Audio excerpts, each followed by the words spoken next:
দোয়েল টিভির সংবাদে স্বাগতম। সংবাদের সাথে আছি আমি নিশিতা নিশি। শুরুতেই জানিয়ে দিচ্ছি সংবাদ শিরোনাম। জগন্নাথপুরে যাতায়াতের রাস্তায় দেওয়াল নির্মাণ করে প্রতিবন্ধকতা সৃষ্টির অভিযোগ। সহকর্মী নয়ন মনিরের তথ্যচিত্রে দেখুন বিস্তারিত। সুনামগঞ্জ জেলার জগন্নাথপুর উপজেলার পাটলি ইউনিয়নের ইসলামপুর শাসন গ্রামে প্রতিপক্ষ যাতায়াতের রাস্তায় পাকা দেওয়াল নির্মাণ করে চলাচলের প্রতিবন্ধকতা সৃষ্টি করায় থানায় অভিযোগ দায়ের করা হয়েছে। জানা যায়, উপজেলার ২ নং পাটলি ইউনিয়নের ইসলামপুর শাসন গ্রামের সুন্দর আলীর ছেলে মোহাম্মদ আবদাল মিয়ার ফসলি জমিন, অন্য বাড়ি ও পুকুরে চলাচলের রাস্তায় পাকা দেওয়াল নির্মাণ করে প্রতিবন্ধকতা সৃষ্টি করেছে একই গ্রামের মৃত আলিম উল্লার পুত্র আলী আহমদ ও তার স্ত্রী নাসিমা বেগম। বাধা দেওয়ায় মারধর, ভয়ভীতি ও প্রাণনাশের হুমকি প্রদান করে এবং নিরুপায় হয়ে আবদুল মিয়া ৮ সেপ্টেম্বর জগন্নাথপুর থানায় লিখিত অভিযোগ করে।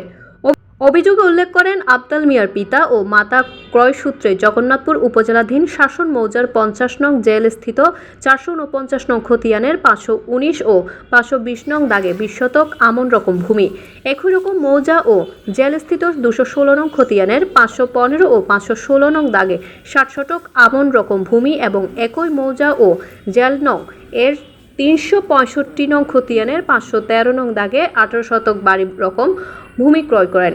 উল্লেখিত ধানি জমিনে ধান চাষ ও পুকুরে মাছ চাষ ও বাড়িতে যাতায়াতের রাস্তায় বিবাদী আলী আহমদ, নাসিমা ও তাদের লোকজন বাদী বাড়িতে না থাকায় সুযোগে পাকা দেওয়াল নির্মাণ করে প্রতিবন্ধকতা সৃষ্টি করে।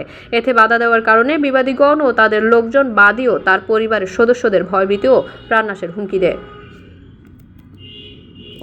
বিসমিল্লাহির রহমানির রহিম। আমার নাম মোহাম্মদ আনসার মিয়া, আমার বাবার নাম মোহাম্মদ সুন্দর আলী, বাড়ি ইসলামপুর শাসন মৌজা। আমার বর্তমান মৌজা জেল ৫০, খতিয়ান নম্বর ৩৬৫, জাগা জেল ৫০ আর তাগে খতিয়ান নম্বর ৪৪৯, দাগ ৫১৯, ৫২০। তার মধ্যে আমার আরো কিছু জায়গা আছে, মৌরসি সত্য মৌরসি জায়গা আরো আছে। তার মাঝে সব মিলে আমার ফসমের দিয়ে আমার বাড়ি আছে। হি বাড়ির প্রায় আমার ১১৬ শতক জায়গা আছে বাড়ির ফসমের বাড়ির। এটা হইল গিয়া আলাদা দাগ কতিয়ান, আলাদা বাড়ি। আমার গ্রামেরই যে আমার সন্ত্রাসী বা আমার সাথে দুর্ব্যবহার করে, তার নাম হইল মোহাম্মদ আহমদ আলী, বাবার নাম হইল আলিমুল্লাহ, গ্রাম হইল ইসলামপুর শাসন মৌজা, আমার পাশের বাড়ি।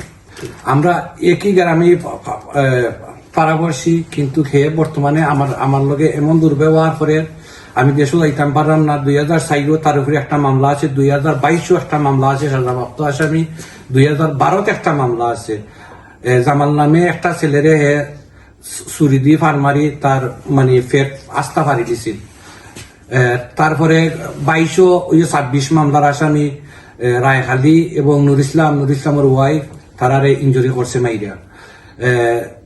আব্দুর রহমান পিতা হইল গনিমিয়া, তার টাইমটা বন্দুক দিয়ে গুলি করছে ২০০৪। তার কাছে অবৈধ অস্ত্র আছে। আমি বাংলাদেশ সরকার এবং প্রশাসনের দৃষ্টি আকর্ষণ করছি যাতে এই অস্ত্রগুলা উদ্ধার করা হয়। আমার যে বাড়ির চতুর্দিকে আমার যে জায়গাগুলো আছে ওই জায়গাগুলোর মাঝে অবৈধ দখল নিছে এবং অস্ত্র দেখাইয়া আমার জায়গা প্রতিবন্ধকতা সৃষ্টি করছে। আমি আমার বাড়িতে যেতাম পারলাম না। ইভেন আমার ভাই, আমার যা পাড়া প্রতিবেশী আছেন হলেও জানেন, আমার ভাই এই জায়গা তো চাইতে পারেন না অস্ত্রর বয়ে। আমি বাংলাদেশ সরকারের কাছে অনুরোধ করলাম তার কাছে যাতে অস্ত্রটা উদ্ধার করা হয়। আমি আকুল আবেদন করলাম সেনাবাহিনীর কাছে যাতে তার কাছ থেকে অবৈধ অস্ত্রটা উদ্ধার করা হয়। হে সবসময় বইভীতি দেখায়। ইভেন হে একজন সাজাপ্রাপ্ত আসামি, হে প্রত্যেকটা মামলারই সাজাপ্রাপ্ত এবং ৪ জন আসামি। হে সবসময় মানুষের সাথে এইভাবে দুর্ব্যবহার করে এবং বাড়াখানো হয়, হায়ারও যায়। আমরা জানি, আমরা শুনছি সবসময় হে বাড়াখানো হায়ারও গিয়েও হে মানুষের মাইসর মারামারি সহযোগিতা করে এবং খেটারি করে।